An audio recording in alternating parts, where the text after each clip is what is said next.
And welcome back now. I've been missing her. It's never fun sitting here by yourself. So at least we get to touch base now. So the One Young World Summit in The Hague in the Netherlands is underway and will end on Saturday, the 20th of October 2018. Now the aim there is to continue to build a better world. And SABC will be covering the event and Leanne is there. So let's cross over to see what she is up to. Leanne, good morning. Sakina, a very, very good morning to you from The Hague in the Netherlands. What an absolute pleasure it is to be here, as you said, covering the One Young World Forum that kicks off today. It's an incredible initiative. It's been around for a few years. In fact, I'm not even sure that South Africans remember that this was actually held in Johannesburg in 2013.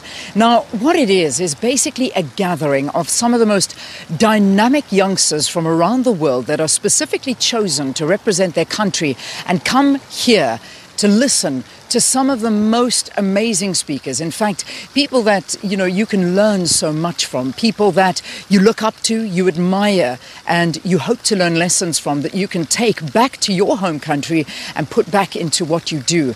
Now, the youth that are selected to come on those are just not normal members of their society. These are youngsters that have proven themselves way and beyond what they actually do and their call of duty for being just a young person living in a country. They all do good. Whatever they do it for the benefit of those that are around them and for their country in general. Now, people that have attended this summit, I've been told, have gone back to their countries and done some incredible things. And we are hoping to find out a little bit more about what they have managed to achieve and what they have managed to done. But some of these leaders, even from South Africa, that have been chosen to come here are just spectacular. And they are individuals that themselves, their lives are at risk. A lot of them from around the world speak up for the injustices that are facing the youth. And they stand on global platforms such as these and they talk about them.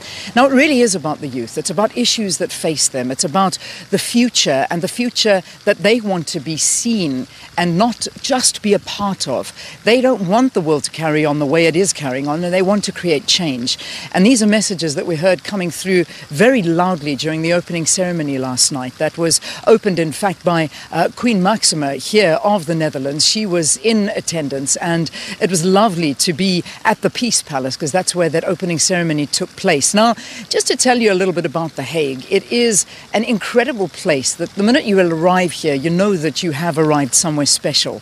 And I say that in more ways than one because there is a magnificent statue of our former president, Nelson Mandela, that is just a couple of meters up the road as well. It's at a museum right next to where the forum is going to be held, and the forum is here at the World Forum, coincidentally. So that's where the One Young World Forum is going to be taking place. Now, this is a place that has basically been formed all on peace. You know that the International Criminal Court is here, it's based here. Now, The Hague basically has a slogan. It stands for peace and justice. One Young World, on the other hand, basically stands for creating a peaceful world. So the two, I think, really do match and gel well together with their messages. So this morning we're going to be speaking to the organizers in a short while. They'll be able to tell us more about what to expect in the conference, some of the speakers and some of the themes that are going to be covered, whether it talks about the protection of child violence, whether it talks about the fact that girls and young women are being sexually violated all the time and continues to get worse and worse. That's also under the spotlight. The spotlight of refugees is going to take center stage, something I'm going to be watching very, very closely. And I also look forward to meeting more of our South African delegates and delegates from the rest of the continent. Apparently, we've been told that there are around about 1,873 youths represented from 193 countries.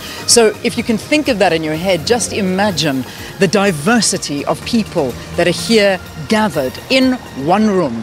All different cultures, all different races, all different creeds, all different political beliefs, and yet coming together for one good cause, and that is to find peace in their world going forward. And when we talk about their world, we talk about one young world, because the youth are all part of one young world. So there's so much more I'm going to tell you as we continue to come to you from The Hague, but I am going to hand you back right now to the Johannesburg studio.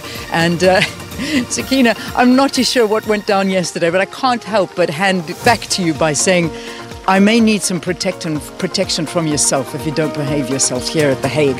This is the peace court now that we're at, so behave yourself, okay? I had to. It landed up here in The Hague too. Anyway, have a fantastic sports bulletin there, Valen, and we'll be back in a short while with the organisers of One Young World to find out what we can expect over the next 3 days.